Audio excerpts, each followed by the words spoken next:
অনেকদিন থেকেই ভাবছিলাম বাচ্চাদেরকে নিয়ে ছাদে একটা পিকনিকের আয়োজন করব। আমাদের ছোটবেলায় আমরা করতাম না যেরকম যে একটু চাল ডাল নিয়ে একটু খিচুড়ি রান্না হতো। আমি আর ইলহামের বাবা চাচ্ছিলাম বাচ্চারা যেন এই আনন্দটা পায়। একসাথে সবাই মিলে খাওয়া-দাওয়া করা, শেয়ার করা এই জিনিসটা। বাচ্চাদেরকে আমরা বলেছিলাম, "তোমরা ২ টা করে ডিম আর অল্প করে চাল নিয়ে আসবা।"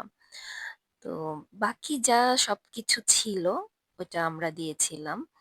আমরা ইচ্ছা করলে সবই দিতে পারতাম। আমরা চাচ্ছিলাম ওরা যেন শেয়ার করে, একটু আনন্দটা পাক যে হ্যাঁ, আমাদের জিনিস দিয়ে রান্না হচ্ছে। আমরা এখানে সবজি খিচুড়ির আয়োজন করেছিলাম। এখানে অনেক ধরনের সবজি ছিল। আর দেখেন বাচ্চারা কি পরিমাণ আনন্দ করছে। ওরা ২-৩ দিন ধরেই খুবই এক্সাইটেড ছিল। কবে পিকনিক হবে, কবে পিকনিক হবে। পিকনিক করব রান্না না করলে কি হয়? বাবুর্চি ভাইয়াটাকে বললাম যে, "আপনি সরেন, আমি রান্না করি। এসব রান্না আমার একার পক্ষে কোনো ব্যাপার না।" তো হাসতেছিলাম এইসব বলে।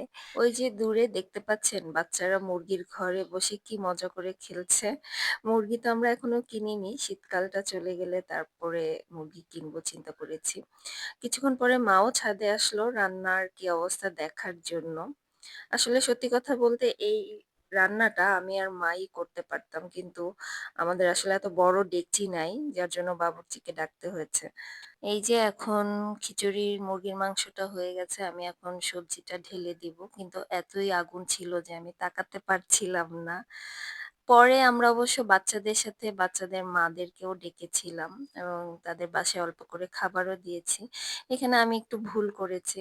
মানে আমাদের ২-১ টা ফ্ল্যাটে যেখানে বাচ্চা নাই, আমরা তাদেরকে বলি নাই। এটা একটা ভুল হয়ে গেছে।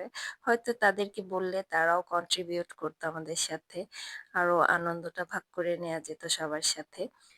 একপাশে রান্না চলছিল, আরেক পাশে বাচ্চারা এত মজা করে খেলছিল। এই যে দেখেন আমার ছোট শাহজাদা খালি পায়ে ঘোরাঘুরি করছে। এত ঠান্ডার মধ্যে তার কোনোই শীত নাই। সে সারাক্ষণ খালি পায়ে ঘুরঘুর করছিল। রান্নাবান্না শেষ, এখন খাওয়া-দাওয়ার পালা। বাচ্চারা ছাদেই বসে খেয়েছিল। আর আমরা রান্না যেহেতু দুপুরে শুরু করেছিলাম, রান্না শেষ হতে, হতেও সন্ধ্যা হয়ে গিয়েছিল।